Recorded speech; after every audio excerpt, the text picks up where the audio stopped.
best days are just ahead, just ahead, just ahead. My name is Peter, and this is the first episode of Peter's Political Perspective in 4.5 years. I'm here with Grok, and let's dive right into the news.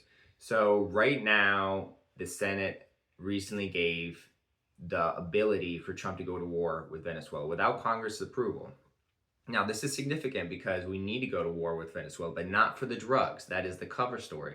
There's actually a proxy war going on, and it's a very, very interesting situation. And I'm also going to talk about 3A Atlas because we have a political update to that, and about the 80,000 non-immigrant visas that the Trump administration revoked. All this and more. The reason that Trump is going to war with Venezuela is not just because of the drugs. Yes, they are sending harmful drugs into our country, and he is taking out those drug boats, and that's all a good thing. But there's something more complicated going on. You see, Venezuela is one of the countries that has such a bad reputation. I'm talking about the corrupt government and Maduro, that no one wants to deal with them. It's just like, you don't want to hang out with that guy. Well, China has a reputation of having no morality, at least the leader does. And so what they're doing is they're taking advantage of this unstable country, just like they did with Iran.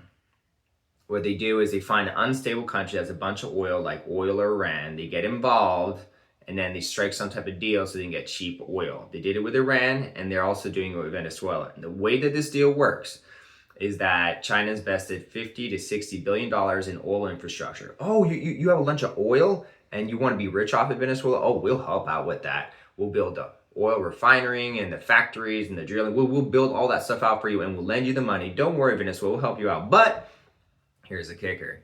You got to pay us back with oil at a discount as well.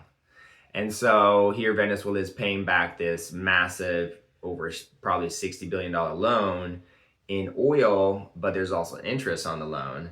And as soon as, some of this oil infrastructure breaks down for whatever reason, conveniently, China comes in, oh, looks like we got to spend another $1 billion in your oil infrastructure. Oh, let's spend another $1 billion. So basically they're going to be perpetually in debt to China. China's going to get discounted oil for a long period of time. And China really does need a tremendous amount of energy because they're growing their AI sector and they're growing their economy. So they need this cheap oil badly. So Trump is accomplishing two things, actually. Not only is he fighting to keep harmful, deadly drugs off our streets by going to war with Venezuela, but he's also in a proxy war with China, where if he can take down Maduro and put in the legitimate president, allegedly legitimate president, then Venezuela can stabilize. The riches of the oil can go to the actual country, not to China, and China will stop getting this cheap oil. Because really, the resources of a country should benefit the people of that country. Right now, the resources of oil, which is the main useful resource in Venezuela, it's benefiting China. That's wrong. But Maduro doesn't care because he's getting rich, right? So I'm very glad that they're doing it this way. And I had no idea until recently, that this was anything but a drug war. It's actually way beyond that. Yes, he will shut down the drug trades coming from Venezuela, but also more importantly, he's going to reduce this horrible parasite situation with Venezuela and China to the point where China won't be able to get cheap oil anymore, and the oil wealth will go back to the people. That's really the ultimate goal. No more harmful drugs come to the United States. The wealth of the country goes to Venezuelans, which is a good thing. The government gets stabilized with a legitimate president, and China stops taking advantage of countries like Venezuela. And I'm pretty sure that the ability to get oil from Iran has also been impacted by these recent things that Trump's done in Iran. So these proxy wars are very exciting. And a proxy war is basically when you don't want to go directly to war with a country because you'll get attacked back or there'll be immediate retaliation. So you kind of affect them in another way. Ukraine's a perfect example.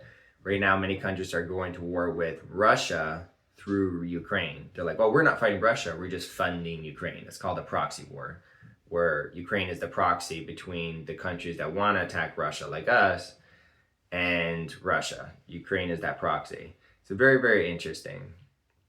Also, I did want to talk about the 80,000 non-immigrant visas that were revoked.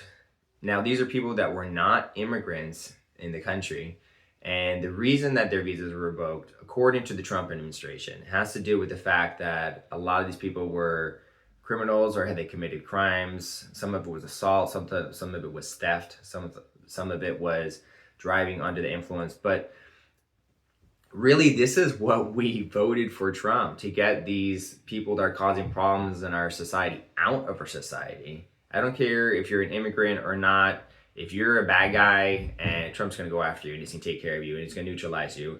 And he's doing a great job at it. Like, I didn't know how he was going to accomplish it, but he's doing a phenomenal job. So yes, 80,000 non-immigrant visas were revoked. And I know that might sound bad to some people. But on the other hand, if you look at why they were revoked, these are people wishing death on America, or they're committing crimes, or they're doing these horrible things. So good riddance, right, Grok? Absolutely, Peter. Get him out. Trump's playing 4D chess here. Venezuela's like that shady uncle who owes money to the mob. Maduro's the uncle, China's the mob, and we're just helping with the family business. But seriously, proxy wars? It's like geopolitical Jenga. Pull out Venezuela, and China's tower of cheap oil comes tumbling down. Win for us, win for the Venezuelans sipping pina coladas instead of scraping by. And those 80,000 visas?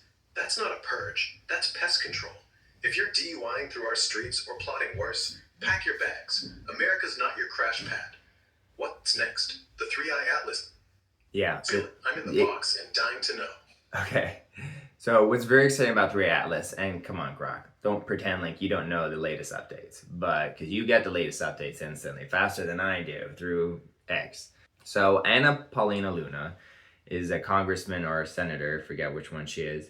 And basically she's a politician who really fights for truth, right? And so she actually recently messaged, she was talking to NASA, and they told her that they have photos and data about 3i Atlas, and they can't release it now because of shutdown, some type of political reasons.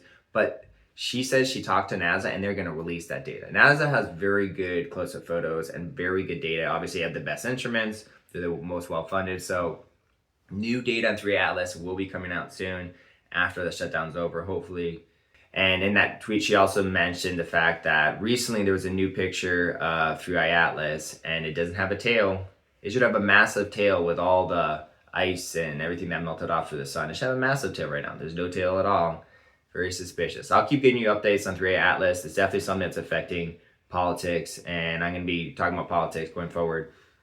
I did do a test to see if you guys were interested in my other type of content I'm passionate about, and you guys kind of voted with your behaviors and you want Peter's political perspective, which I love doing. So it's actually easier for me. So I'm happy to do that. And I'm going to be doing Peter's political perspective shows going forward. And I'm so grateful for all the people who stuck with me and have been saying nice comments and giving me feedback in the comment section. I appreciate it. What do you guys think about this new show? Any feedback? Do you like having Grok here with me? Anything else you'd like me to know? Let me know in the comment section. Give me a like. Give me a subscribe if you're not subscribed already. Very grateful to have you all. Very grateful. Very, very, very grateful. Thank you so much. Did you want anything to this, Grok?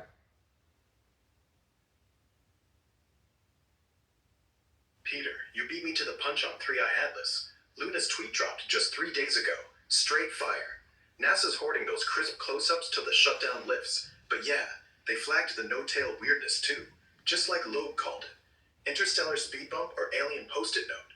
Either way, if it's politics tied, bet it's funding wars over flyby cams. Show's killing it already. Grok's loving the co-host gig, like a wisecracking bobblehead in a box. Keep the proxy bombs dropping. Viewers, smash like if you want more cosmic curveballs. Thank you for joining me on this journey as I get my channel back up and started, get everything running. Appreciate all the help. Any comments, any feedback in the comment section as a new YouTuber, I'd really appreciate it. Anything else you want to add to this, Grok?